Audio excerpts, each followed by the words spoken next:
서울 강서구의 한 20년 된 아파트 단지. 1204호에 사는 박영숙 씨는 올해 68살의 평범한 독거노인이었다. 남편은 5년 전 세상을 떠났고 자녀들은 모두 해외에서 살고 있었다. 그녀에게 이 아파트는 단순한 주거 공간이 아니라 평생의 추억이 담긴 안식처였다. 매일 아침 6시에 일어나 창문을 열고 햇살이 들어오는 거실에서 따뜻한 차를 마시는 것이 그녀의 하루 시작이었다. 그러나 지난 석 달 전부터 박영숙 씨의 일상에 미세한 균열이 생기기 시작했다. 처음에는 화장실에서 느껴지는 묘한 기운이었다. 샤워를 하다가 문득 뒤에 누군가 있는 것 같은 느낌, 변기에 앉아 있을 때 시선이 닿는 듯한 불쾌한 감각. 고령자들이 흔히 겪는 외로움에서 오는 환각이나 노이로제라고 치부하려 했다. 주변 사람들에게 말하면 괜히 늙어서 이상해졌다는 소리를 들을까봐 입을 다물었다. 하지만 시간이 지날수록 그 느낌은 점점 더 구체화되었다. 밤에 화장실 불을 켰을 때 타일 사이에서 반짝이는 무언가. 노안 때문에 잘 보이지 않았지만 분명히 무언가가 있었다. 박영숙 씨는 처음에 곰팡이나 결로 현상으로 생각했다. 오래된 아파트라 습기 문제가 많았으니까. 하지만 그 반짝임은 물기와는 달랐다. 마치 렌즈처럼 아주 작은 유리구슬처럼 빛을 반사했다. 심리적 압박감은 날로 심해졌다. 화장실에 가는 것이 두려워졌다. 밤에는 아예 화장실 불을 켜지 않고 어둠 속에서 볼일을 보기도 했다.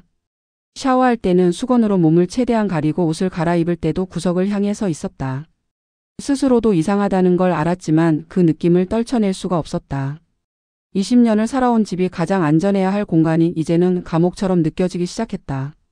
어느 날 밤 박영숙 씨는 잠을 이룰 수 없었다. 화장실의 그 묘한 느낌이 머릿속에서 떠나지 않았다. 새벽 3시 그녀는 결국 침대에서 일어나 화장실로 향했다. 불을 켜지 않고 휴대폰 손전등만 켜서 조심스럽게 타일을 비췄다. 변기 옆 타일 무릎 높이쯤 되는 그곳에 작은 점 하나가 보였다. 처음에는 타일의 무늬인 줄 알았다. 하지만 자세히 보니 그게 아니었다. 완벽하게 둥근 형태의 부자연스러울 정도로 정교한 구멍이었다. 박영숙 씨의 손이 떨렸다. 이건 곰팡이가 아니었다. 결로도 아니었다. 누군가 의도적으로 만든 구멍이었다. 그녀는 휴대폰을 바닥에 떨어뜨릴 뻔했다. 심장이 미친 듯이 뛰었고 숨이 막혀왔다. 20년을 살아온 이 집에서 가장 사적인 공간인 화장실에서 누군가 자신을 지켜보고 있었다는 생각에 온몸이 얼어붙었다. 그날 밤 박영숙 씨는 단 1시간도 잠을 이루지 못했다. 그리고 다음날 아침 떨리는 손으로 관리사무소에 전화를 걸었다. 해가 뜨자마자 박영숙 씨는 관리사무소로 달려갔다. 평소 느긋하게 걷던 그녀가 거의 뛰다시피 했다. 관리사무소 직원인 김철수 대리는 처음에는 대수롭지 않게 생각했다. 고령 세대주들이 종종 사소한 문제로 찾아오곤 했으니까. 배관 소리, 벽 소음, 결로 문제 등등. 하지만 박영숙 씨의 얼굴을 보는 순간 그는 이게 보통 문제가 아니라는 걸 직감했다. 박영숙 씨의 얼굴은 창백했고 눈은 충혈되어 있었다. 밤새 울었는지 눈두덩이 부어 있었고 목소리는 떨리고 있었다. 그녀는 김 대리에게 화장실 타일에 이상한 구멍이 있다고 말했다. 처음에는 곰팡이인 줄 알았는데 자세히 보니 누군가 뚫은 것 같다고 했다. 김 대리는 즉시 시설 담당자인 이정민 반장을 불렀다. 이 반장은 이 아파트 단지에서 15년을 근무한 베테랑이었다. 배관부터 전기까지 모르는 게 없는 사람이었다. 세 사람은 함께 1204호로 올라갔다. 박영숙 씨는 현관문을 열면서도 손이 떨렸다. 자신의 집인데 마치 범죄 현장에 들어가는 것 같은 기분이었다. 화장실로 들어간 이 반장은 박영숙 씨가 가리키는 타일을 자세히 살펴봤다. 변기 옆 바닥에서 약 40cm 높이의 타일. 처음에는 그도 별 문제 없어 보인다고 생각했다. 하지만 휴대폰 플래시를 켜고 각도를 바꿔가며 비추자 그의 표정이 굳어졌다. 타일과 타일 사이 줄눈 부분에 직경 약 2mm 정도의 완벽한 원형 구멍이 있었다. 자연적으로 생긴 것이라면 불규칙한 형태여야 했다. 하지만 이 구멍은 마치 정밀 드릴로 뚫은 것처럼 완벽한 원이었다. 이 반장은 주머니에서 이쑤시개를 꺼냈다. 박영숙 씨가 어젯밤에 했던 것처럼 그는 조심스럽게 이쑤시개를 구멍에 넣어봤다. 이쑤시개는 저항 없이 쑥 들어갔다. 1cm, 2cm, 3cm. 그리고 갑자기 빈 공간을 만났다. 이 반장의 얼굴이 심각해졌다. 타일 뒤에 빈 공간이 있다는 건 누군가 의도적으로 타일 뒤를 파냈거나 배관 공간을 이용했다는 의미였다.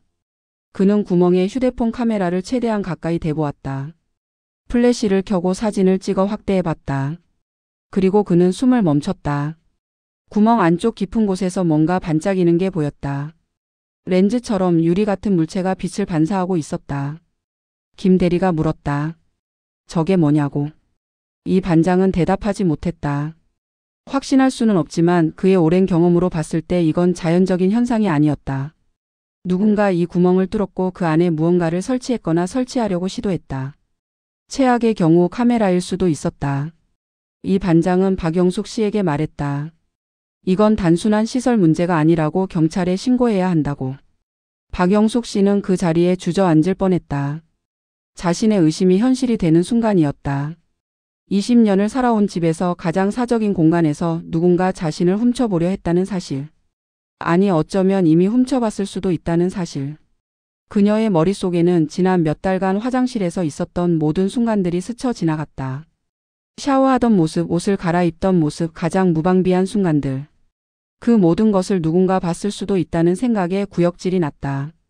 김 대리는 즉시 경찰에 신고했다. 112 번호로 연결된 담당 경찰은 즉시 출동하겠다고 했다. 이 반장은 박영숙 씨에게 일단 화장실을 사용하지 말라고 당부했다. 현장을 보존해야 한다고. 증거가 훼손되면 범인을 잡을 수 없다고. 박영숙 씨는 고개를 끄덕였다. 하지만 그녀의 눈에서는 계속 눈물이 흘러내렸다. 자신이 그토록 사랑했던 집이 이제는 공포의 공간이 되어버렸다. 경찰이 도착하기 전 이정민 반장은 한 가지 더 확인하고 싶은 게 있었다. 그는 박영숙 씨에게 잠시 화장실 불을 꺼도 되겠냐고 물었다. 박영숙 씨는 불안한 표정으로 고개를 끄덕였다. 이 반장은 화장실 불을 끄고 문을 닫았다. 완전한 어둠이 내려앉았다. 그는 휴대폰 손전등을 켜고 그 구멍에 최대한 가까이 가져갔다. 그리고 그는 자신의 눈을 의심했다. 구멍 안쪽에서 아주 희미하게 푸른빛이 반짝이고 있었다. 마치 고양이 눈처럼 어둠 속에서 빛을 반사하는 무언가가 있었다. 이 반장은 즉시 휴대폰으로 그 장면을 동영상으로 촬영했다. 증거로 남겨야 했다. 그는 각도를 바꿔가며 여러 번 촬영했다. 어떤 각도에서는 아무것도 보이지 않았지만 특정 각도에서는 분명히 렌즈 같은 반사광이 포착되었다. 김철수 대리도 함께 확인했다. 그 역시 그 빛을 봤다. 두 사람은 서로를 쳐다봤다. 이건 의심의 여지가 없었다. 누군가 이 타일 뒤에 카메라를 설치했거나 최소한 설치하려고 시도했다. 이 반장은 박영숙 씨에게 말했다. 걱정하지 말라고, 경찰이 오면 정확히 조사할 거라고. 하지만 그의 목소리에도 떨림이 섞여 있었다. 20년 가까이 일을 했지만 이런 경우는 처음이었다. 박영숙 씨는 거실 소파에 앉아 멍하니 벽을 바라봤다. 그녀의 머릿속은 혼란스러웠다. 누가 왜 이런 짓을 했을까? 자신은 평범한 노인일 뿐인데. 돈이 많은 것도 아니고 적이 있는 것도 아닌데. 대체 누가 왜 60대 노인의 화장실을 훔쳐보려 한 걸까? 그녀는 생각할수록 분노가 치밀어 올랐다. 동시에 깊은 수치심이 밀려왔다. 자신의 가장 사적인 모습이 누군가에게 노출되었을 수도 있다는 사실이 견딜 수 없었다. 30분 후 경찰이 도착했다. 강서경찰서 생활안전과 소속의 정민호 경위와 이수진 경사였다. 정 경위는 40대 중반의 베테랑 경찰로 최근 몇 년간 급증하고 있는 불법 촬영 사건을 전담하고 있었다. 이 경사는 30대 초반의 젊은 여성 경찰로 디지털 포렌식을 전공했다. 두 사람은 현장에 도착하자마자 즉시 화장실로 향했다. 정 경위는 이 반장이 촬영한 동영상을 먼저 확인했다. 그의 표정이 굳어졌다. 그는 이 경사에게 영상을 보여주며 뭔가 말했다. 이 경사는 고개를 끄덕이며 가방에서 전문 장비를 꺼냈다. 내시경 카메라였다. 가느다란 케이블 끝에 초소형 카메라가 달려있고 모니터로 내부를 확인할 수 있는 장비였다. 배관이나 벽 내부를 조사할 때 사용하는 도구였다. 이 경사는 조심스럽게 내시경 카메라를 구멍에 집어넣었다. 모니터에는 타일 뒤에 어두운 공간이 나타났다. 카메라가 천천히 들어가면서 배관과 콘크리트 벽이 보였다. 그리고 약 10cm 들어간 지점에서 모니터에 무언가 포착되었다. 작고 검은 플라스틱 조각. 그리고 그 옆에 붙어 있는 투명한 렌즈. 이 경사는 숨을 죽였다. 정경희도 모니터를 뚫어지게 쳐다봤다. 정경희가 말했다. 이건 카메라 렌즈가 맞다고. 초소형 무선 카메라의 렌즈 부분이라고. 완제품인지 부품인지는 더 조사해봐야 하지만 분명히 누군가 이곳에 카메라를 설치하려 했거나 이미 설치했다고. 그는 박영숙 씨를 돌아보며 말했다. 신고 잘하셨다고. 이건 명백한 범죄라고. 지금부터 본격적인 수사를 시작하겠다고. 박영숙 씨는 그제야 울음을 터뜨렸다. 자신의 의심이 맞았다는 안도감과 실제로 범죄가 일어났다는 공포가 동시에 밀려왔다. 정경희는 그녀의 어깨를 가볍게 두드리며 위로했다. 반드시 범인을 찾아내겠다고. 그리고 이런 일이 다시는 일어나지 않도록 조치하겠다고. 하지만 그의 마음속에는 이미 한 가지 의심이 자리 잡고 있었다. 이런 종류의 범죄는 대부분 가까운 곳에서 일어난다. 같은 동 같은 층, 어쩌면 바로 옆집이나 위아래층. 정민호 경위는 즉시 관리사무소로 향했다. 이 사건을 해결하려면 아파트 구조와 배관 라인을 정확히 파악해야 했다. 관리소장인 최재훈 소장은 경찰이 찾아오자 긴장한 표정을 지었다. 20년 넘게 관리소장을 해왔지만 이런 종류의 사건은 처음이었다. 살인, 자살, 화재는 겪어봤지만 불법 촬영은 완전히 다른 차원의 문제였다. 정경희는 최 소장에게 1204호의 배관 구조도를 요청했다. 특히 위아래 층과의 배관 연결 구조를 정확히 알아야 했다. 최 소장은 즉시 설계 도면을 꺼냈다. 20년 전 준공 당시의 도면이었다. 누렇게 바랜 종이에는 각 세대의 배관 라인이 복잡하게 그려져 있었다. 이정민 반장도 함께 도면을 살펴봤다. 그는 손가락으로 배관 라인을 따라가며 설명했다. 1204호 화장실의 배관은 수직으로 연결되어 있었다. 아래층 1104호, 위층 1304호가 동일한 배관 라인을 공유했다. 특히 화장실 위치가 정확히 일치했다. 1204호 화장실 변기의 바로 위에는 1304호 화장실 변기가 있었다. 배관 공간도 수직으로 연결되어 있었다. 만약 누군가 위층에서 배관 공간을 통해 접근한다면 충분히 아래층 화장실로 구멍을 뚫을 수 있었다. 정경희의 눈빛이 날카로워졌다. 그는 최 소장에게 물었다. 1304호에는 누가 사는가? 최 소장은 컴퓨터로 세대 정보를 확인했다. 1304호의 세대주는 강민수 42살 남성 독신. 입주한 지 3년. 직업은 프리랜서 디자이너로 등록되어 있었다. 관리비는 매달 정확히 납부했고 민원이나 문제를 일으킨 적은 없었다. 겉으로 보기에는 평범한 거주자였다. 하지만 정경희는 오랜 경험으로 알고 있었다. 이런 종류의 범죄자들은 대부분 평범해 보였다. 오히려 너무 조용하고 너무 문제없는 사람들이 더 의심스러웠다. 그는 최 소장에게 강민수에 대한 더 자세한 정보를 요청했다. 최근 몇 달간 관리사무소에 문의한 내역, 시설 수리 요청 이력, CCTV에 포착된 출입 기록 등. 최 소장은 기록을 뒤졌다. 강민수는 석 달 전에 한 번 화장실 배관 소음 관련 문의를 했었다. 물 내려가는 소리가 시끄럽다고. 이 반장이 방문해서 확인했지만 특별한 문제는 없었다고 기록되어 있었다. 하지만 그때 강민수가 화장실 바닥을 유심히 살펴보더라는 메모가 있었다. 당시에는 단순히 배관 상태를 확인하는 거라고 생각했었다. 정경희는 고개를 끄덕였다. 그때부터 계획이 시작된 거였다. 강민수는 배관 소음을 핑계로 관리사무소 직원을 불러 화장실 구조를 파악했다. 아래층 배관 위치를 정확히 확인하고 어디를 뚫어야 아래층 화장실이 보이는지 계산했다. 그리고 관리사무소 직원이 간 후 혼자서 작업을 시작했다. 타일을 조심스럽게 드러내고 배관 공간을 따라 구멍을 뚫고 카메라를 설치했다. 이수진 경사가 물었다. 그럼 지금 당장 1304호를 수색해야 하지 않느냐고. 정경희는 고개를 저었다. 아직 확실한 증거가 없다고. 단순히 위층에 산다는 이유만으로는 영장을 받을 수 없다고. 더 확실한 증거를 찾아야 한다고. 그는 최 소장에게 1304호의 최근 쓰레기 배출 기록을 요청했다. 혹시 공구나 타일, 건축 폐기물을 버린 적이 있는지. 최 소장은 환경미화원에게 연락했다. 환경미화원은 기억을 더듬었다. 약 2달 전쯤 1304호에서 묘하게 무거운 쓰레기 봉투를 버린 적이 있었다. 일반 쓰레기인데 유난히 무겁고 뭔가 딱딱한 게 들어있는 느낌이었다. 하지만 불법 투기는 아니어서 그냥 수거했다고 했다. 지금 생각해보니 그게 타일이나 시멘트 조각이었을 수도 있다고.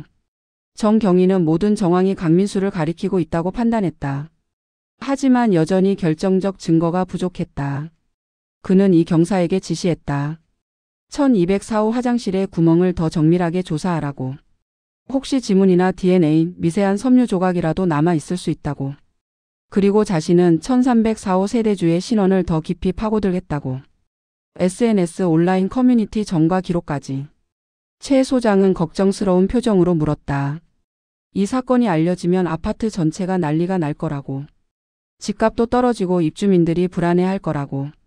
정경위는 단호하게 말했다. 그래도 해야 한다고. 이미 한 명의 피해자가 나왔고 어쩌면 다른 피해자도 있을 수 있다고. 진실을 밝혀내는 게 먼저라고. 최 소장은 무거운 한숨을 쉬며 고개를 끄덕였다. 그리고 정경위에게 전폭적으로 협조하겠다고 약속했다. 정민호 경위는 강서경찰서로 돌아와 즉시 과학수사팀의 협조를 요청했다. 다음 날 아침 과학수사팀은 완전 무장하고 1204호에 도착했다. 흰색 방호복을 입은 팀원들은 마치 영화 속 장면처럼 보였다. 박영숙 씨는 자신의 집이 범죄 현장이 되어버린 현실이 여전히 믿기지 않았다. 과학수사팀은 화장실을 완전히 봉쇄하고 체계적인 조사를 시작했다. 첫 번째 단계는 사진 촬영이었다. 모든 각도에서 모든 조명 조건에서 구멍 주변을 촬영했다. 일반 카메라, 현미경 카메라, 자외선 카메라까지 동원했다. 자외선 카메라는 육안으로 보이지 않는 체액이나 지문 흔적을 찾아내는 데 유용했다. 하지만 타일은 너무 매끄럽고 자주 청소되어서 선명한 지문을 찾기는 어려웠다. 두 번째 단계는 미세 증거물 채취였다. 과학수사요원은 특수 테이프로 구멍 주변을 조심스럽게 눌렀다. 머리카락 한 올, 섬유 조각 하나라도 놓치지 않기 위해서였다. 실제로 구멍 가장자리에서 아주 작은 플라스틱 가루가 검출되었다. 현미경으로 확인해보니 검은색 플라스틱 재질이었다. 카메라 외장재나 공구 손잡이에서 떨어져 나온 것으로 추정되었다. 세 번째 단계는 구멍 내부 탐색이었다. 전날 이수진 경사가 내시경 카메라로 확인했던 렌즈 부분을 더 정밀하게 조사해야 했다. 과학수사팀은 더 얇고 성능 좋은 내시경을 사용했다. 화면에는 타일 뒤에 어두운 공간이 생생하게 나타났다. 배관을 따라 카메라가 이동하면서 여러 가지 흔적들이 포착되었다. 먼저 눈에 띈 것은 드릴 자국이었다. 콘크리트 벽면에 명확한 드릴 흔적이 남아 있었다. 구멍의 직경, 드릴 비트의 패턴 깊이까지 모두 측정했다. 이를 통해 어떤 종류의 드릴이 사용되었는지 역추적할 수 있었다. 전문가의 추정으로는 소형 전동 드릴, 아마도 충전식 핸드 드릴이었을 것이라고 했다. DIY 매장에서 쉽게 구할 수 있는 종류였다.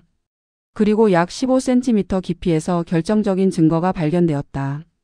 작은 금속 나사 하나가 배관 틈에 걸려 있었다. 길이 약 5mm, 직경 2mm 정도의 정밀 나사였다. 이런 나사는 주로 소형 전자기기나 카메라 조립에 사용되었다. 과학수사요원은 특수 집게로 조심스럽게 나사를 회수했다. 이 나사에서 지문이나 DNA가 검출될 가능성은 낮았지만 제품 추적에는 도움이 될 수 있었다. 더 안쪽으로 들어가자 전날 발견했던 렌즈가 나타났다. 과학수사요원은 숨을 죽이고 렌즈를 자세히 관찰했다. 직경 약 3mm의 초소형 렌즈였다. 주변에는 검은 플라스틱 하우징의 일부가 붙어 있었다. 렌즈 표면에는 미세한 스크래치가 있었다. 아마도 설치 과정에서 생긴 것으로 보였다. 박준영 경정은 이 렌즈를 조심스럽게 회수하기로 결정했다. 하지만 문제가 있었다. 렌즈가 배관 틈 깊숙한 곳에 있어서 일반적인 방법으로는 꺼낼 수 없었다. 자칫 잘못하면 렌즈가 더 깊이 들어가거나 파손될 수 있었다. 그는 특수 제작된 가느다란 집게를 사용하기로 했다. 내시경 카메라로 실시간 모니터링하면서 아주 천천히 집게를 넣었다. 10분간의 긴장된 작업 끝에 렌즈가 성공적으로 회수되었다. 박 경정은 즉시 렌즈를 증거봉투에 넣고 봉인했다. 이 렌즈는 감식센터로 보내져 제조사, 모델, 유통 경로를 추적할 예정이었다. 만약 온라인으로 구매한 것이라면 구매 기록을 통해 범인을 특정할 수도 있었다. 네 번째 단계는 주변 탐색이었다. 정민호 경위는 한 가지 의문이 들었다. 만약 범인이 이곳에만 카메라를 설치했을까? 혹시 다른 곳에도 시도하지 않았을까? 그는 과학수사팀에게 화장실 전체를 샅샅이 조사해달라고 요청했다. 천장, 환풍기, 배수구, 모든 타일 틈, 코너 구석구석. 과학수사 요원들은 사다리를 가져와 천장을 조사했다. 화장실 천장에는 환풍기가 설치되어 있었다. 환풍기 커버를 열자 그 안에서 또 다른 충격적인 발견이 있었다. 환풍기 내부 모터 옆에 가느다란 전선이 잘려진 채로 남아 있었다. 전선의 끝부분은 깨끗하게 절단되어 있었다. 마치 무언가를 연결했다가 급하게 제거한 것처럼. 박경정은 전선을 자세히 살펴봤다. 이건 일반적인 전기 배선이 아니었다. 너무 가늘고 피복 색깔도 달랐다. 아마도 소형 카메라의 전원선이나 신호선으로 추정되었다. 그는 전선을 회수하고 환풍기 내부를 더 조사했다. 모터 뒤편에서 작은 플라스틱 고정 클립이 발견되었다. 이것도 카메라 설치용 부품으로 보였다. 정경위의 얼굴이 어두워졌다. 이건 일회성 범죄가 아니었다. 범인은 여러 곳에 카메라를 설치하려 했다. 타일 구멍은 성공했지만 환풍기는 어떤 이유로든 중단했거나 실패한 것으로 보였다. 어쩌면 박영숙 씨가 눈치를 채기 시작해서 급하게 철거했을 수도 있었다. 아니면 기술적 문제로 제대로 작동하지 않았을 수도 있었다. 박영숙 씨는 이 이야기를 듣고 다리에 힘이 풀렸다. 한 곳도 아니고 여러 곳에 카메라를 설치하려 했다니. 얼마나 오랫동안 얼마나 집요하게 자신을 노렸던 걸까. 그녀는 자신의 모든 일상이 감시당했을 수도 있다는 생각에 온몸이 떨렸다. 샤워할 때, 옷 갈아입을 때, 화장실 사용할 때 모든 순간이 누군가의 눈에 노출되었을지도 모른다. 정경위는 박영숙 씨를 위로하며 말했다. 다행히 환풍기 카메라는 제대로 작동하지 않았던 것 같다고. 전선이 잘려 있다는 건 제거되었다는 의미라고. 하지만 타일 구멍의 카메라는 달랐다. 그건 제대로 설치되었을 가능성이 높았다. 얼마나 오래 작동했는지, 어떤 영상이 촬영되었는지는 범인을 잡아야 알 수 있었다. 과학수사팀의 조사는 오후까지 계속되었다. 배수구, 환기구, 문틈 모든 곳을 조사했지만 추가 증거는 발견되지 않았다. 일단 범인이 시도한 곳은 두 곳 타일 구멍과 환풍기로 확정되었다. 박경정은 채취한 모든 증거물을 정리하고 감식센터로 보냈다. 플라스틱 가루, 금속 나사, 렌즈, 전선, 고정 클립. 이 작은 조각들이 범인을 잡는 열쇠가 될 것이었다. 저녁 무렵 정경위는 결심했다. 이제 위층으로 올라갈 때였다. 1304호 강민수의 집. 아직 확실한 물증은 없었지만 모든 정황이 그를 가리키고 있었다. 위층 배관 구조를 확인하고 가능하다면 강민수와 직접 대면할 필요가 있었다. 13층에 도착한 정민호 경위와 이수진 경사는 1304호 앞에 섰다. 정경위는 초인종을 눌렀다. 아무 반응이 없었다. 그는 문을 두드렸다. 똑똑똑. 여전히 조용했다. 집에 없는 걸까? 아니면 경찰이 온 걸 알고 일부러 나오지 않는 걸까? 정경위는 다시 한번 힘차게 문을 두드렸다. 그때 안에서 인기척이 들렸다. 발소리, 뭔가 움직이는 소리. 현관문이 조심스럽게 열렸다. 문틈으로 한 남자의 얼굴이 보였다. 40대 초반으로 보이는 남자 강민수였다. 그는 안경을 쓰고 있었고 얼굴에는 며칠간 면도하지 않은 수염이 자라 있었다. 헐렁한 티셔츠와 추리닝 바지 차림이었다. 경찰을 보자 그의 눈동자가 순간 흔들렸다. 아주 짧은 순간이었지만 정경위는 놓치지 않았다. 정경위가 경찰 신분증을 보여주며 말했다. 아래층에서 발생한 사건과 관련해서 몇 가지 여쭤볼 게 있다고. 강민수는 잠시 망설이다가 문을 열었다. 두 경찰은 현관으로 들어갔다. 집 안은 의외로 깔끔했다. 거실에는 대형 모니터 3대가 놓인 컴퓨터 책상이 있었다. 디자이너라는 직업답게 그래픽 작업 환경이 갖춰져 있었다. 벽에는 영화 포스터와 게임 캐릭터 피규어들이 진열되어 있었다. 정경위가 물었다. 최근 아래층에서 소음 문제나 다른 민원이 있었는지 알고 있느냐고. 강민수는 고개를 저었다. 아무것도 모른다고 자신은 주로 집에서 일하느라 이웃과 거의 교류가 없다고 답했다. 목소리는 차분했지만 손이 계속 떨리고 있었다. 긴장하고 있다는 명백한 신호였다. 이수진 경사가 질문을 이어갔다. 석 달 전쯤 화장실 배관 소음으로 관리사무소에 문의한 적이 있다고 들었다고. 그때 무슨 문제가 있었느냐고. 강민수는 잠시 생각하는 척하더니 대답했다. 아, 그거. 물 내려가는 소리가 너무 시끄러워서 확인해 달라고 했었다고. 근데 별 문제 없다고 해서 그냥 넘어갔다고.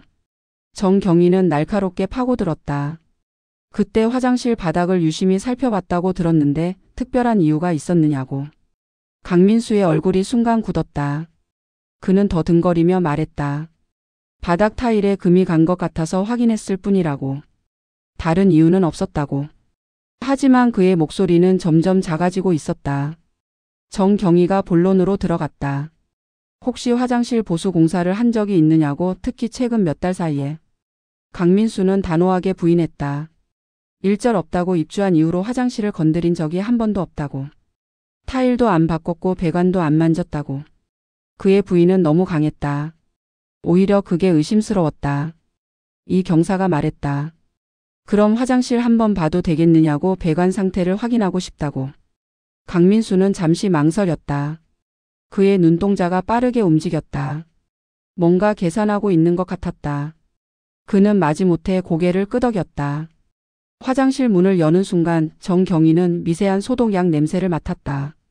락스 냄새였다. 화장실은 지나칠 정도로 깨끗했다. 타일은 반짝반짝 빛났고 변기는 새 것처럼 하였다. 바닥에는 물기 하나 없었다.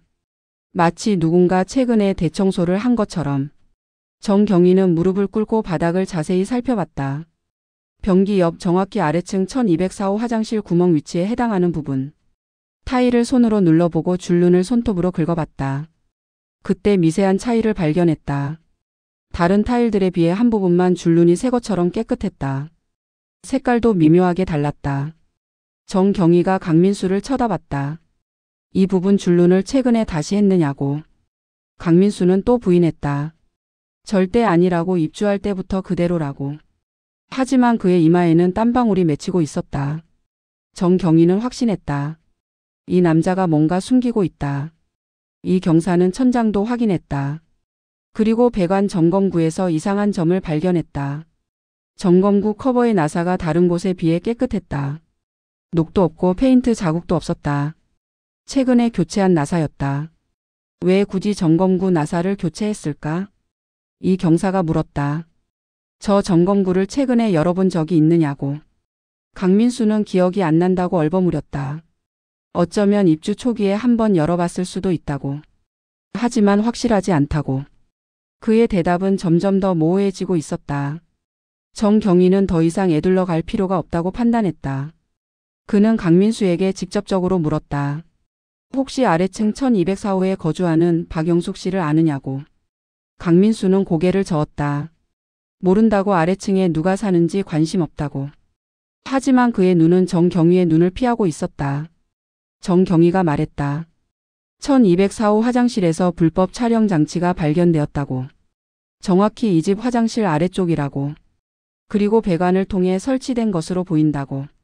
강민수의 얼굴이 하얗게 질렸다. 그는 입술을 떨며 말했다. 자신은 아무것도 모른다고. 절대 그런 짓 안 했다고. 자신을 의심하는 거냐고 역정을 냈다. 하지만 정경희는 냉정하게 말했다. 의심하는 게 아니라 사실을 확인하는 것이라고. 만약 정말 무고하다면 협조해달라고. 화장실 배관 점검구를 열어서 내부를 확인하고 싶다고. 그리고 가능하다면 최근 구매한 공구나 전자제품 목록도 보여달라고. 강민수는 입을 다물었다. 그의 손이 주먹을 쥐었다 폈다를 반복했다. 긴 침묵이 흘렀다. 정경희와 강민수가 서로를 쳐다보고 있었다. 이 경사는 조용히 휴대폰을 꺼내 배관 점검구 사진을 찍었다. 증거 확보를 위해서였다. 플래시가 터지자 강민수가 깜짝 놀라며 소리쳤다. 왜 허락도 없이 사진을 찍느냐고. 정경희는 차분하게 설명했다. 영장 없이는 강제 수색할 수 없지만 육안으로 확인 가능한 부분은 촬영할 수 있다고. 만약 협조가 어렵다면 정식으로 영장을 받아서 오겠다고. 강민수의 얼굴이 점점 더 창백해졌다. 결국 강민수가 한 발 물러섰다. 알았다고. 점검구를 열어보라고. 이 경사는 가방에서 장갑과 드라이버를 꺼냈다. 그리고 조심스럽게 배관 점검구의 나사를 풀기 시작했다. 나사가 하나씩 빠질 때마다 긴장감이 고조되었다. 강민수는 벽에 기대서서 상황을 지켜봤다. 마지막 나사가 빠지고 점검구 커버가 열렸다. 안에서 어두운 배관 공간이 드러났다. 이 경사는 휴대폰 손전등을 켜고 내부를 비췄다. 그리고 그녀는 숨을 멈췄다. 안에 뭔가 있었다. 이수진 경사의 손전등 빛이 배관 점검구 내부를 후었다. 처음에는 평범한 배관과 콘크리트 벽만 보였다. 하지만 조금 더 깊숙이 빛을 비추자 점검구 안쪽 모서리에 뭔가 놓여 있는 게 보였다. 검은색 천으로 대충 덮여 있었지만 그 아래로 금속 광택이 살짝 비쳐나왔다. 이 경사는 장갑을 낀 손을 조심스럽게 점검구 안으로 집어넣었다. 검은 천을 천천히 걷어냈다. 그 아래에는 작은 공구 세트가 숨겨져 있었다. 모두 먼지 하나 없이 깨끗했다. 최근까지 사용한 흔적이 역력했다. 정민호 경위의 눈빛이 번쩍였다. 그는 강민수를 돌아봤다. 강민수의 얼굴은 이미 패배를 인정한 사람의 표정이었다. 창백하고 식은땀이 흐르고 입술이 바들바들 떨렸다. 정경희가 차갑게 물었다. 이게 뭐냐고, 왜 배관 점검구 안에 공구를 숨겨놨느냐고. 강민수는 대답하지 못했다. 입만 벙긋벙긋할 뿐이었다. 이 경사는 공구들을 하나씩 꺼냈다. 먼저 전동 드릴.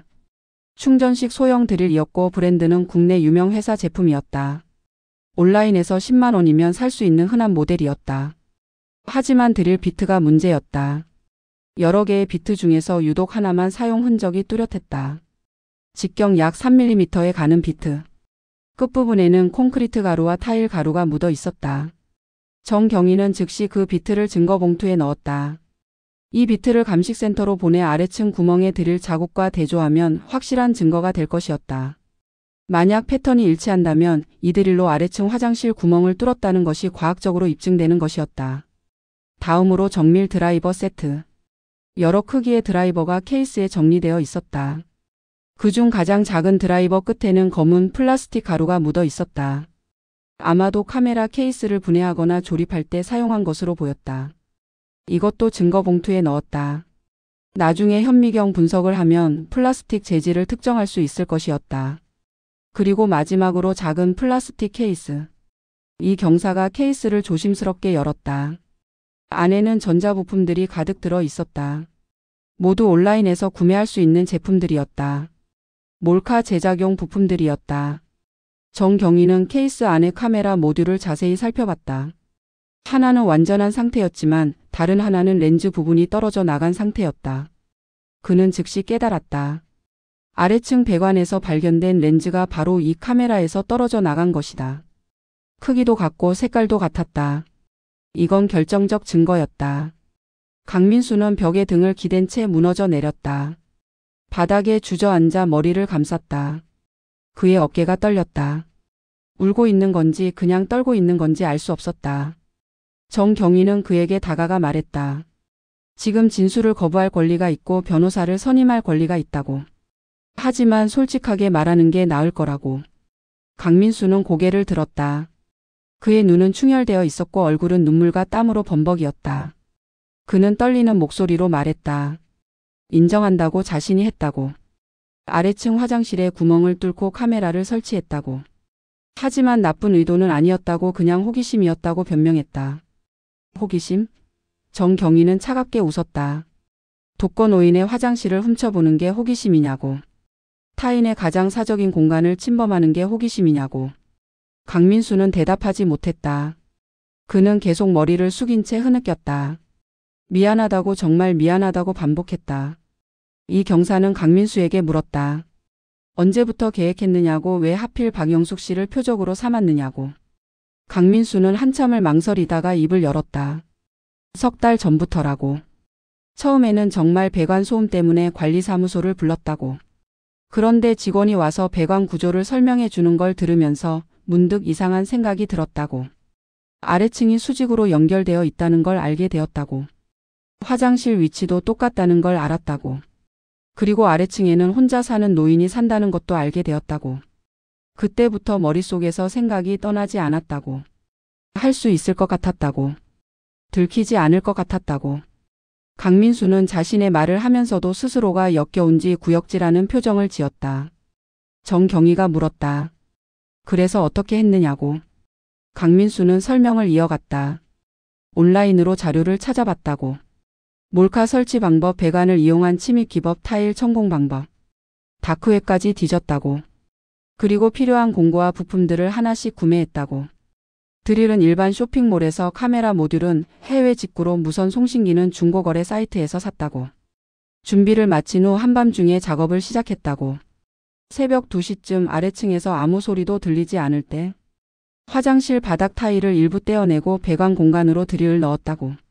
소음을 줄이기 위해 수건으로 드릴을 감쌌고 아주 천천히 작업했다고. 1시간 넘게 걸려서 구멍을 뚫었다고. 구멍을 뚫고 나서 카메라를 설치하려고 했다고. 하지만 예상보다 어려웠다고. 배관 공간이 좁고 각도를 맞추기가 힘들었다고. 몇 번 시도하다가 카메라 렌즈가 떨어져 나갔다고. 그래도 일단 카메라를 밀어넣고 무선으로 신호가 오는지 확인했다고. 신호는 미약했지만 잡혔다고. 영상은 흐릿했지만 아래층 화장실이 보였다고. 정경희는 분노를 참으며 물었다. 그래서 얼마나 오래 촬영했느냐고. 강민수는 고개를 저었다. 길지 않았다고. 1달 정도라고. 처음에는 흥분되었지만 시간이 지날수록 죄책감이 들었다고. 특히 박영숙 씨가 화장실에서 불안해하는 모습을 보면서 자신이 무슨 짓을 하고 있는지 깨달았다고. 그래서 1달 전쯤 카메라를 제거하려고 했다고. 하지만 제거하는 것도 쉽지 않았다고. 배관 공간이 좁아서 손이 잘 들어가지 않았다고.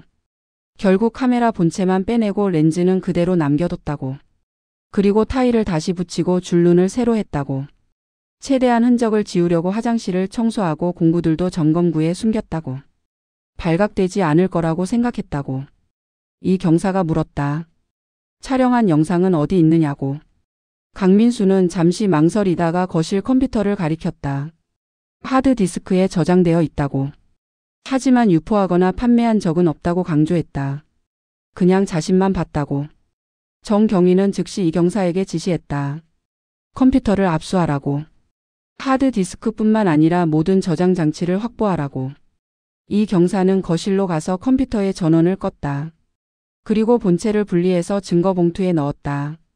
외장하드, USB 메모리, 심지어 휴대폰까지 모두 압수했다. 디지털 포렌식 팀에서 모든 데이터를 복구하고 분석할 예정이었다. 삭제된 파일도 숨겨진 폴더도 모두 찾아낼 것이었다. 정경희는 강민수에게 마지막으로 물었다. 다른 피해자는 없느냐고. 박영숙 씨 말고 다른 집도 노렸느냐고. 강민수는 단호하게 부인했다. 아니라고. 오직 아래층뿐이라고. 다른 집은 시도도 안 했다고. 정경희는 그의 눈을 뚫어지게 쳐다봤다. 거짓말인지 진실인지 판단하려고. 강민수는 눈을 피하지 않고 정경희를 똑바로 쳐다봤다. 적어도 이 부분만큼은 진실인 것 같았다. 정경희는 이 경사에게 신호를 보냈다. 강민수를 연행하라고. 이 경사는 수갑을 꺼냈다. 강민수는 순순히 손을 내밀었다. 차가운 금속이 그의 손목을 감쌌다. 그는 마지막으로 한마디 했다. 박영숙 씨에게 정말 미안하다고, 용서를 구하고 싶다고. 하지만 정경희는 차갑게 대답했다. 용서는 피해자가 하는 거라고, 당신이 구할 게 아니라고. 강민수는 고개를 떨구고 경찰에게 이끌려 나갔다. 엘리베이터를 기다리는 동안 옆집 문이 살짝 열렸다. 1303호 주민이 무슨 일인지 궁금한 듯 문틈으로 훔쳐봤다. 수갑찬 강민수를 보고 깜짝 놀라 문을 닫았다. 곧 동네에 소문이 퍼질 것이었다. 1304호에서 경찰이 사람을 연행했다고. 엘리베이터가 도착했다. 세 사람은 엘리베이터에 탔다. 거울에 비친 강민수의 모습은 초라했다. 불과 몇 시간 전까지만 해도 평범한 일상을 살던 사람. 이제는 범죄자가 되어 경찰차에 실려갈 처지가 되었다. 엘리베이터가 1층에 도착했다. 문이 열리자 로비에서 사람들이 쳐다봤다. 강민수는 고개를 더 숙였다. 경찰차가 아파트 정문에 대기하고 있었다. 정경희는 강민수를 뒷좌석에 태웠다. 이 경사는 압수한 증거물들을 트렁크에 실었다. 드릴, 카메라, 부품, 컴퓨터, 모든 게 증거였다. 경찰차가 출발했다. 백미러로 보이는 아파트가 점점 멀어졌다. 강민수는 창밖을 멍하니 바라봤다. 자신이 3년간 살았던 집. 이제 다시는 돌아오지 못할지도 모르는 곳. 경찰차가 강서경찰서에 도착했다. 강민수는 조사실로 안내되었다. 회색벽, 낡은 책상, 삐걱거리는 의자. 전형적인 경찰 조사실이었다. 정민호 경위는 강민수 맞은편에 앉았다. 이수진 경사는 노트북을 켜고 조서를 작성할 준비를 했다. 본격적인 조사가 시작되었다. 정 경위는 차근차근 질문했다. 언제 처음 이런 생각을 했는지, 어떻게 실행했는지, 촬영한 영상을 어떻게 보관했는지.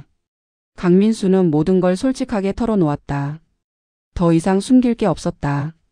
증거도 다 나왔고 자백도 했다. 이제는 처벌을 받는 일만 남았다. 조사는 5시간 넘게 이어졌다. 그동안 디지털 포렌식 팀은 강민수의 컴퓨터를 분석하고 있었다. 하드디스크를 복제하고 파일 시스템을 탐색했다. 숨겨진 폴더들이 하나둘씩 발견되었다. 그 안에는 박영숙 씨의 화장실 영상들이 저장되어 있었다. 날짜별로 정리되어 있었고 파일명도 세세하게 붙어 있었다.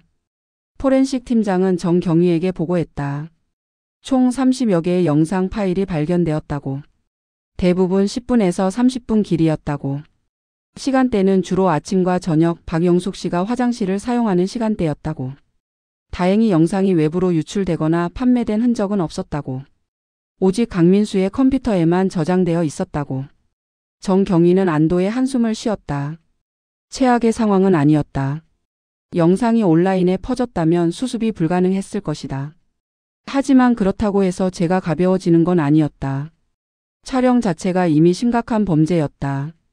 성폭력 처벌법상 카메라 등 이용 촬영죄에 해당했다. 최대 7년 이하의 징역이나 5천만 원 이하의 벌금형이었다. 저녁 무렵 정경위는 박영숙 씨에게 전화를 걸었다. 용의자를 체포했다고 위층에 사는 강민수라는 남자라고 알려줬다. 박영숙 씨는 전화기 너머로 흐느꼈다.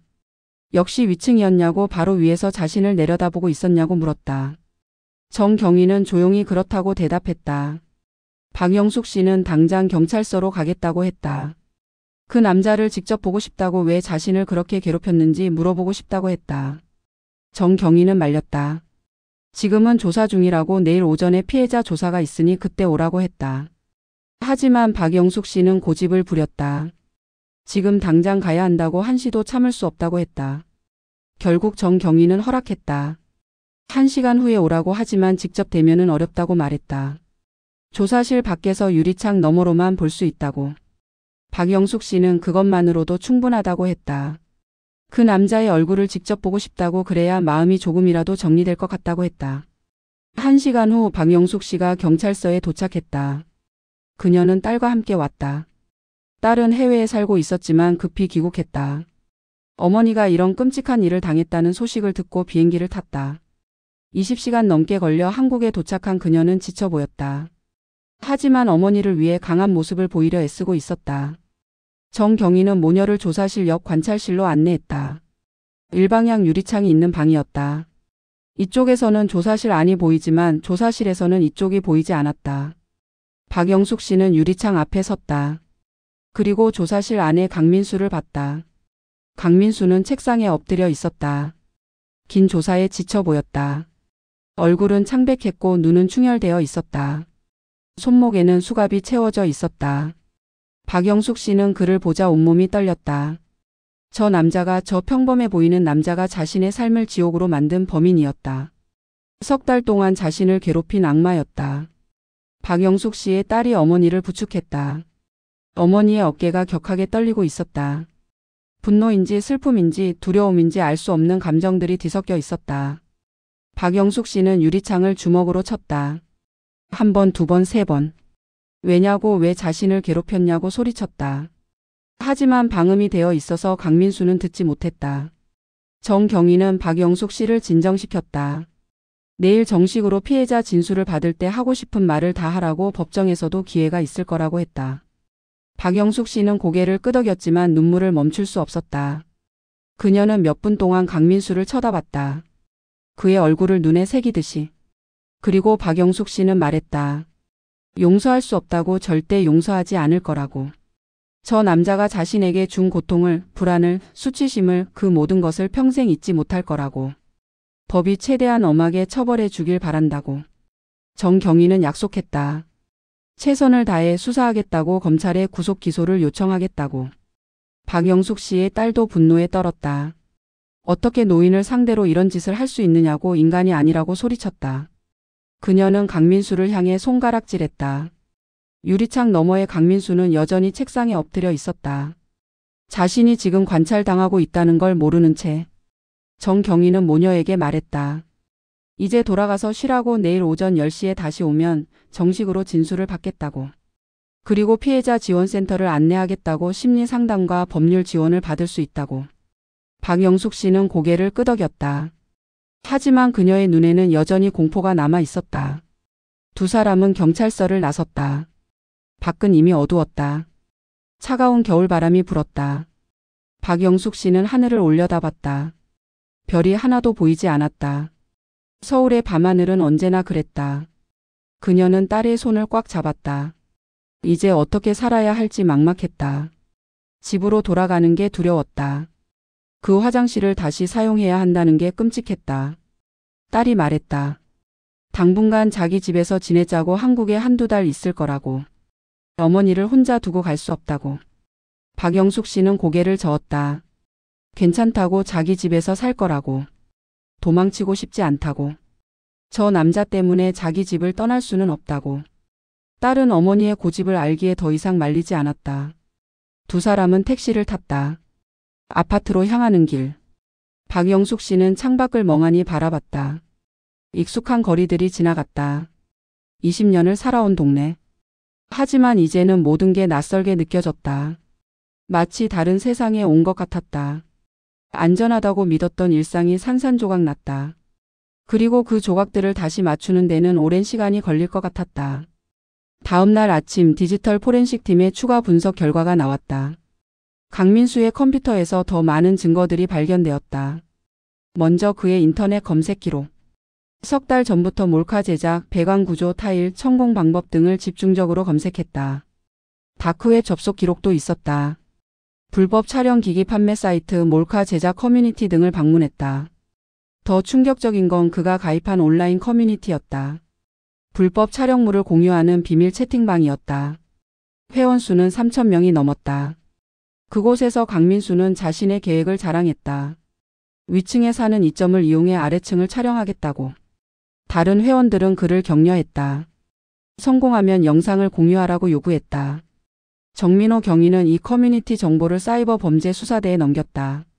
3,000명의 회원 모두 잠재적 범죄자였다. 포렌식 팀은 강민수의 휴대폰도 분석했다. 메신저 대화 기록에서 또 다른 충격적인 내용이 발견되었다. 그는 익명의 누군가와 대화를 나눴다.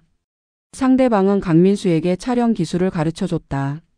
어떤 각도로 구멍을 뚫어야 하는지, 카메라를 어떻게 고정해야 하는지, 무선 신호를 어떻게 안정화시키는지. 마치 전문가처럼 상세한 조언을 해줬다. 정경위는 즉시 이 익명의 상대방을 추적했다. 메신저 계정은 가짜 이름으로 등록되어 있었지만 접속 IP를 추적할 수 있었다. 놀랍게도 그 IP는 같은 구안의 다른 아파트에서 나왔다. 불과 3km 떨어진 곳. 이건 단순한 우연이 아니었다. 같은 지역에서 활동하는 범죄 조직의 가능성이 높았다. 사이버 범죄 수사대가 그 IP 주소의 집주인을 파악했다. 38살 남성, 이름은 최동우. 그도 독신으로 혼자 살고 있었다. 직업은 무직으로 되어 있었다. 정과 조회 결과 5년 전 성범죄로 집행유예를 받은 기록이 있었다. 당시 제목은 공중 밀집 장소 추행. 지하철에서 여성을 추행한 사건이었다. 정경위는 즉시 최동욱에 대한 체포영장을 신청했다. 강민수에게 범행 방법을 교사한 혐의, 그리고 불법 촬영 방조 혐의. 영장은 당일 오후에 발부되었다. 수사팀은 즉시 최동욱의 집으로 향했다. 이번에는 특공대까지 동원했다. 증거 인멸을 막기 위해서였다. 최동욱의 집 문을 두드렸지만 반응이 없었다. 수차례 경고 후 특공대가 문을 강제로 열었다. 집 안은 컴퓨터와 전자장비들로 가득했다. 거실에는 모니터 6대가 벽면을 가득 채우고 있었다. 각 모니터에는 서로 다른 화면이 켜져 있었다. CCTV 영상처럼 보이는 화면들이었다. 정경위는 가까이 다가가 화면들을 확인했다. 그리고 경악했다. 각 화면은 서로 다른 집의 화장실이나 방을 보여주고 있었다. 적어도 6곳 이상의 집이 실시간으로 감시되고 있었다. 모두 여성들이 사는 집으로 보였다. 혼자 사는 젊은 여성, 모녀가 사는 집, 자매가 사는 집 등. 침실에서 최동욱이 발견되었다. 그는 이불을 뒤집어 쓴 채 숨어 있었다. 경찰을 보자 그는 극도로 당황했다. 최동욱을 조사실로 데려왔다. 그는 완강하게 부인했다. 자신은 아무 죄도 없다고 그저 컴퓨터 취미가 있을 뿐이라고 주장했다. 하지만 포렌식 팀의 분석 결과는 달랐다. 그 영상들은 모두 불법 촬영된 것들이었다. 최동욱의 컴퓨터에서는 수백 개의 불법 촬영 영상이 발견되었다. 날짜별, 장소별, 인물별로 세밀하게 분류되어 있었다. 그는 단순한 촬영자가 아니라 유통업자였다. 촬영한 영상들을 다크웹에서 판매하고 있었다. 가격은 영상 한 개당 10,000원에서 100,000원까지 다양했다. 더 충격적인 건 그의 고객 명단이었다. 수백 명의 구매자 목록이 엑셀 파일로 정리되어 있었다. 이름, 연락처, 구매 내역, 선호하는 영상 유형까지 기록되어 있었다. 이건 단순한 개인 범죄가 아니라 대규모 불법 촬영물 유통 조직의 핵심이었다. 정경위는 즉시 사이버 범죄 수사대와 합동 수사를 시작했다. 최동욱의 고객 명단에 있는 모든 사람을 추적했다. 전국에 퍼져 있는 구매자들을 일일이 찾아내 조사했다. 그중 일부는 단순 구매자였지만 일부는 자신도 촬영자였다. 강민수는 이 조직의 말단이었다. 최동욱에게 기술을 배워 실행했지만 아직 영상을 판매하기 전에 잡혔다. 만약 조금만 더 늦었다면 박영숙 씨의 영상이 다크웹에 퍼졌을 것이다. 전 세계 수천 명의 사람들이 그 영상을 보고 다운로드하고 영구히 인터넷에 남았을 것이다. 박영숙 씨에게 이 사실을 알렸을 때 그녀는 말을 잃었다. 자신의 영상이 판매될 뻔했다니. 전 세계 사람들이 자신의 가장 사적인 모습을 볼 뻔했다니. 정경위는 그녀를 위로하며 말했다. 다행히 영상이 유포되기 전에 막았다고 압수한 모든 파일은 법원 판결 후 완전히 삭제될 거라고. 하지만 박영숙 씨는 위로받지 못했다. 아무리 영상이 삭제되어도 아무리 범인이 잡혀도 이미 일어난 일은 되돌릴 수 없었다. 석 달 동안 자신이 촬영당했다는 사실, 그 영상을 누군가 봤다는 사실은 지울 수 없었다. 강민수의 범행 동기도 밝혀졌다. 그는 조사에서 솔직하게 털어놓았다. 외로웠다고. 40대가 되도록 연애 한 번 제대로 못 해봤다고. 여성과 대화하는 것조차 두려웠다고. 그래서 온라인 세계로 도피했다고. 게임 커뮤니티 그리고 결국 불법 촬영 세계까지. 처음에는 온라인에서 떠도는 몰카 영상을 보기만 했다고. 하지만 점점 더 자극적인 걸 원하게 되었다고. 단순히 보는 것만으로는 만족이 안 되었다고. 왜 하필 박영숙 씨를 표적으로 삼았냐는 질문에 강민수는 차갑게 대답했다. 쉬워 보였다고. 혼자 사는 노인이라 눈치채지 못할 거라고 생각했다고. 젊은 여성들은 경계가 심하지만 고령자는 둔감할 거라고 판단했다고. 그의 말에는 피해자에 대한 어떠한 공감도 죄책감도 없었다. 그저 쉬운 표적을 골랐을 뿐이었다. 정경위는 분노를 삼키며 조서를 작성했다. 강민수는 전형적인 사이코패스의 특징을 보였다. 석 달 후 드디어 재판이 시작되었다. 서울 서부지방법원 형사 2부. 방청석에는 박영숙 씨와 그녀의 딸 그리고 수십 명의 방청객이 앉아 있었다. 언론 취재진도 대거 몰려왔다.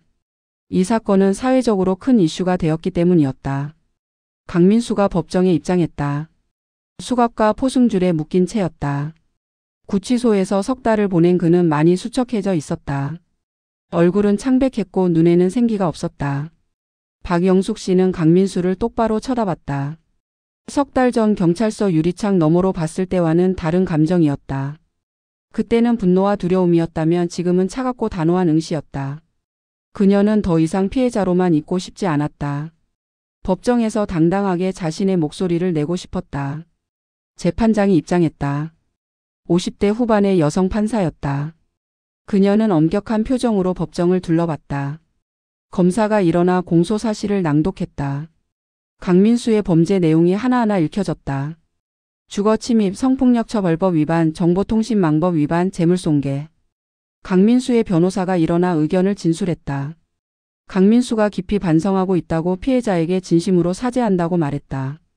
그리고 초범이며 영상을 유포하지 않았다는 점을 참작해달라고 요청했다. 검사는 즉시 반박했다. 영상을 유포하지 않은 건 경찰에 잡혔기 때문이지 자발적 선택이 아니라고 주장했다.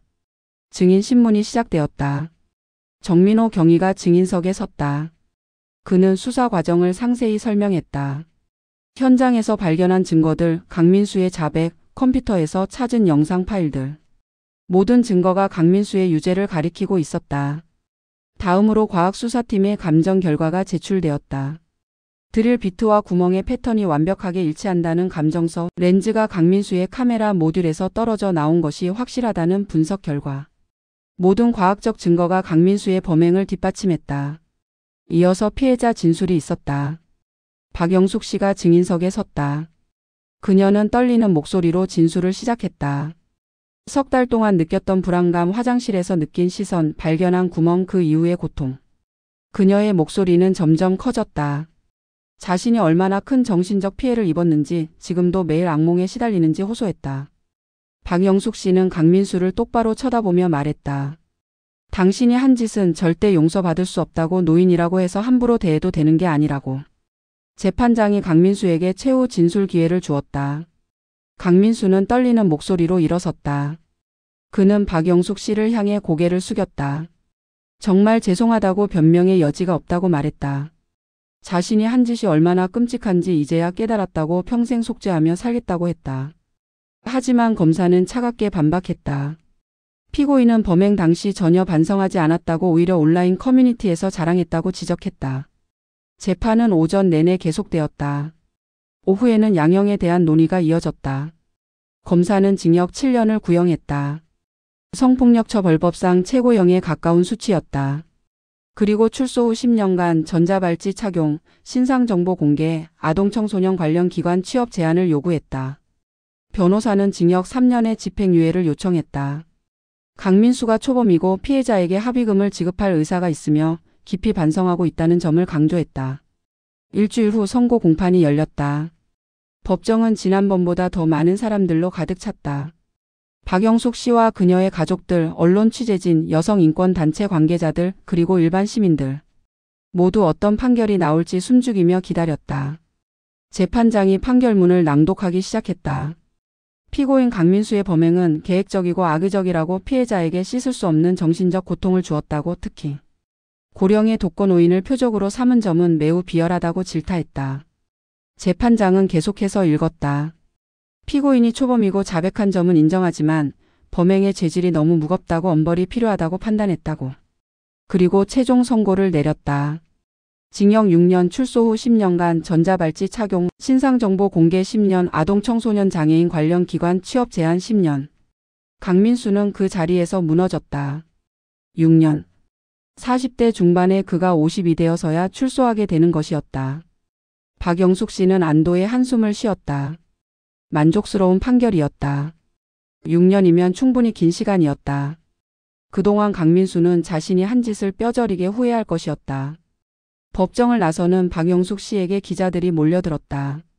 소감이 어떠냐고, 판결에 만족하냐고 질문이 쏟아졌다. 박영숙 씨는 잠시 망설이다가 입을 열었다. 정의가 실현되어 다행이라고 하지만 자신이 입은 상처는 평생 남을 거라고 말했다. 최동욱의 재판은 별도로 진행되었다. 그의 제목은 강민수보다 훨씬 무거웠다. 수백 건의 불법 촬영, 교사, 영상 유통, 조직적 범죄 등. 검사는 징역 15년을 구형했다. 그리고 실제 선고는 징역 12년이었다. 출소 후에는 20년간 전자발찌를 착용해야 했고, 신상 정보도 20년간 공개되었다. 사실상 인생이 끝난 것이나 다름없었다. 최동욱의 고객 명단에 있던 사람들도 하나둘씩 처벌받았다. 총 80여 명이 처벌받았고 그중 20여 명이 실형을 받아 교도소로 갔다. 2년이 흘렀다. 강민수는 교도소에서 형기의 3분의 1을 채웠다. 모범수로 지내며 가석방 심사를 신청했지만 기각되었다. 피해자가 반대했기 때문이었다. 박영숙 씨는 검찰에 의견서를 제출했다. 강민수가 형기를 모두 채우고 출소하길 바란다고, 조기 석방을 원하지 않는다고 명확히 밝혔다. 최동욱은 항소와 상고를 모두 거쳤지만 형량은 그대로였다. 징역 12년. 그는 출소할 때 60이 될 예정이었다. 이 사건 이후 불법 촬영 범죄에 대한 사회적 인식이 크게 바뀌었다. 예전에는 단순한 성범죄로 치부되었지만 이제는 인권 침해이자 심각한 사회 문제로 인식되었다. 특히 고령자나 장애인 등 취약계층을 대상으로 한 범죄는 더욱 엄중하게 다뤄졌다. 경찰도 수사 방식을 바꿨다. 불법 촬영 신고가 들어오면 즉시 전담팀이 출동했다. 과학수사팀과 함께 현장을 정밀 조사했다. 초기 대응이 빨라지면서 검거율도 크게 올랐다. 아파트 관리 규정도 전국적으로 강화되었다. 모든 신축 아파트는 배관 공간을 완전 밀폐하도록 설계해야 했다. 기존 아파트도 점진적으로 배관 구조를 개선했다. 정부는 배관 개선 공사에 보조금을 지급했다. 독거노인 지원 정책도 확대되었다. 무료 안전 점검 서비스는 정례화되었다. 1년에 2번씩 전문 업체가 방문해서 집 안을 점검했다. 많은 노인들이 이 서비스에 만족했다. 기술도 발전했다. AI를 이용한 불법 촬영 장치 탐지기가 개발되었다. 작은 기계를 집 안 곳곳에 대고 스캔하면 숨겨진 카메라나 도청기를 찾아낼 수 있었다. 가격도 저렴해서 일반 가정에서도 쉽게 구매할 수 있었다. 박영숙 씨의 집에도 이 탐지기가 있었다. 그녀는 한 달에 한 번씩 집 안을 점검했다.